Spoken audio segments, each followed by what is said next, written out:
به نام خدا. دوستان و همراهان عزیز لاتقنت سلام.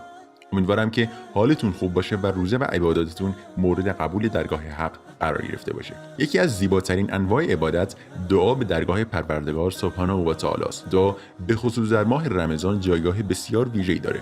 رسول خدا صلی الله علیه و آله و سلم فرمودن ثلاثه لا ترد دعوتهم الصائم حتى یفطر والامام العادل و دعوت المظلوم. سه گروه هستن که دعای اونها نزد پروردگار ردخور نداره. گروه اول روزه‌داریه که در حال شکستن روزه است. دوم امامی که با عدل با مردم رفتار میکنه و در نهایت کسی که مورد ظلم قرار گرفته و برای طلب حقش به درگاه پروردگار دعا میکنه.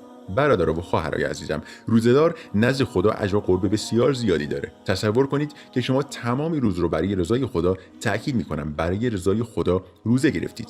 نزدیکای اذان که همه دور سفره جمع میشن و منتظر اذانن که روزشون رو بشکنن، شما در حال عبادت و دعا به درگاه پروردگار هستید.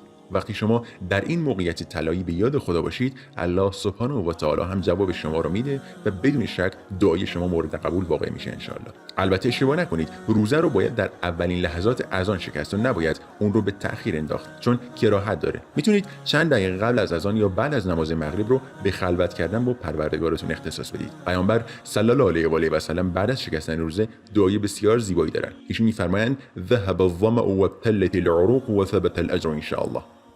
تشنگی به پایان رسید، رگ‌ها سیراب شدن و به اذن و اراده الله پاداش هم تضمین شده است. پس برادر و خواهر عزیزم، نذارید که این موقعیت طلایی از دستتون خارج بشه و عطر و بوی غذا حواستون رو از دعای به درگاه پروردگار پرت کنه. هر دعای به خصوصی که در دلتون دارید از خداوند درخواست کنید و انشالله که دعاتون برآورده بشه. بعد از دعا برای خودتون و پدر و مادرتون و کسایی که دوستشون دارید، ما رو هم از دعای خودتون بی‌نصیب نذارید انشالله. و صلی الله علی سیدنا محمد و علی آله و صحبه و سلم. طلب دعای خیر در اوقات طلایی افطار. خدا یار و نگهدارتون.